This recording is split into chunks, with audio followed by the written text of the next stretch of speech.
राम, स्वागत करते हैं आप सभी को आपके अपने YouTube चैनल ज्योतिष सिद्धांत में। उपस्थित हूँ मैं मेष राशि वाले जातकों के लिए शनि की 7.5 का प्रभाव को लेकर के। 29 मार्च 2025 से आपको शनि की 7.5 चल रही है और ये शनि की 7.5 का प्रथम चरण आपको 3 जून 2027 तक देखने को मिलेगी। अभी ये प्रथम चरण है। प्रथम चरण आपके लिए कैसा रहने वाला है? यदि आप शनि की 7.5 का नाम सुनते ही व्यक्ति भयभीत हो जाते हैं, डरते हैं, लेकिन मैं ये कहना चाहता हूँ सबसे गोल्डन पीरियड आपका यही है, उभरने का, निकलने का, अपने जीवन को समझने का।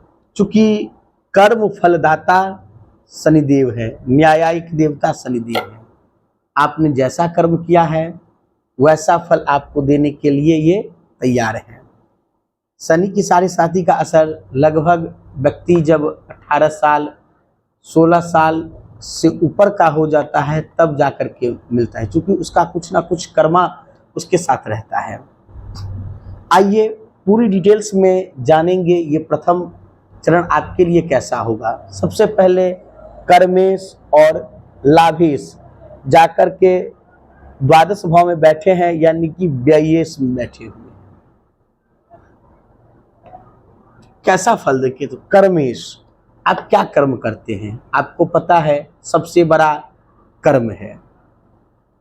और लाभ जो हम अपने जीवन में जो अर्जन करते हैं, जो इच्छाएं होती हैं हमारी, वो इसी भाव का है। और आपका मेष राशि वाले जातकों के लिए ये लाभेश भी है और कर्मेश भी है, दोनों जाकर के व्ययेश में हो रहा है। तो कहीं आप अपना लाभ का व्यय करेंगे, कर्म का व्यय करेंगे।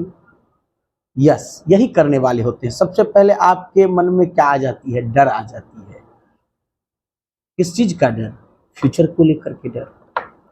मेरा फ्यूचर कैसे होगा, मेरा कर्म कैसे होगा, उसके लिए व्यक्ति निराश हो जाता है। और यदि कोई कार्य में रहता है तो अपना कार्य बदलते रहता है और निरंतर वो इस बात को लेकर के भयभीत रहता है जो मेरा फ्यूचर कैसा होगा। लेकिन सबसे अच्छी बात यह है, जब व्यय है, व्यय आपको करवाएंगे तो व्यय कब होगा आपका? जब आय होगा। तो यदि अभी तक आपका 5 से 6 महीने 7 महीने के आसपास आपका गुजर चुका है, 6 महीना गुजर चुका है, शनि की 7.5 लगा हुआ मेष राशि वाले जातकों के लिए आपका लाइफ अच्छा है, आप सही जी रहे हैं। और कोई व्यक्ति मार्च के बाद परेशान भी है, काफी परेशान है। क्या कारण है? कारण ये है हमारा चंद्रमा, हमारा मन। यदि शनि आपकी कुंडली में, राशि में यदि शनि से दृष्ट है, चूंकि आपको शनि की 7.5 लगी है तो मेष राशि यानी कि चंद्रमा यहाँ होगा तब लगी है। अब चंद्रमा शनि जो है यहाँ आ जाएंगे तो अभी तो आपको नहीं लगेगी, चंद्रमा यहाँ होंगे तभी होगी आपकी। यदि कुंडली में शनि यहाँ हो तब दृष्टि गोचर होगी उनकी, शनि यहाँ हो तब दृष्टि गोचर होगी इनकी, और शनि यहाँ हो तब दृष्टि गोचर होगी इनकी। तो निश्चित रूप से यदि चंद्रमा पर आपकी कुंडली में शनि का दृष्टि है तो आपके लिए ये असुविधाजनक हो सकता है। क्या करें?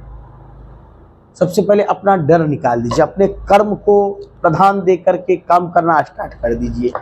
यदि आपने किसी तरह से अपना कर्म बुरा किया होगा तो फिर ये न्यायिक देवता है, कर्म फलदाता है, आपको अपने कर्म की पूरी ये फल देंगे। क्या फल देंगे? यहाँ से बैठ करके तीसरी दृष्टि आपके धन भाव को देखेंगे।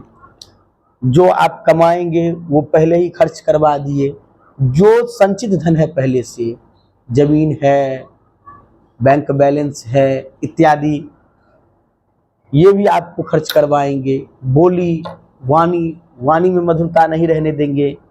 7वीं दृष्टि संतान भाव पे पड़ेगी, संतान से विच्छेद कराएंगे।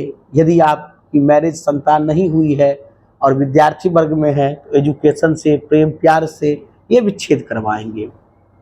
10वीं दृष्टि अष्टम भाव में पड़ेगी तो नींद आने की भी समस्या दे सकते हैं, एक भय अजीब सा पैदा कर सकते हैं। यदि इसी शनि को आप बहुत अच्छे से यूटिलाइज करते हैं तो बहुत धन देंगे शनि। धन देने के कारक भी है, चूंकि आपका सबसे बड़ा व्याध क्या है तो कर्मेश है, आईएस है, यानी कि लाभेश है। जाकर के द्वादश भाव में बैठा हुआ है तो कहीं विदेशी कंपनी से जुड़ जाइए, विदेश से जुड़ करके कोई काम स्टार्ट कर दीजिए। और नहीं तो यदि आप काफ़ी फ्रस्ट्रेट है, काफ़ी समस्याएं आ चुकी है तो सबसे अच्छा इसका है जो आप कहीं तीर्थ यात्रा पे निकल जाए या कहीं घूमने फिरने निकल जाए। चूंकि द्वादश भाव घूमने का है, विदेश का है, तो आप कहीं घूमने निकल जाइए, कहीं करने निकल जाइए, तो ये एक अच्छा फल आपको देंगे। आपको घबराने की बात है इनके द्वितीय चरण में, अभी प्रथम चरण है तो इसका आप काफी लाभ उठा सकते हैं। और सबसे बड़ी बात, न्यायिक कर्म फलदाता है तो घबराने की जरूरत नहीं है। हनुमान चालीसा का पाठ करते रहें। 9 की जो कील आती है उसका अंगूठी बना करके बाएं हाथ के मध्यमा उंगली में धारण करें।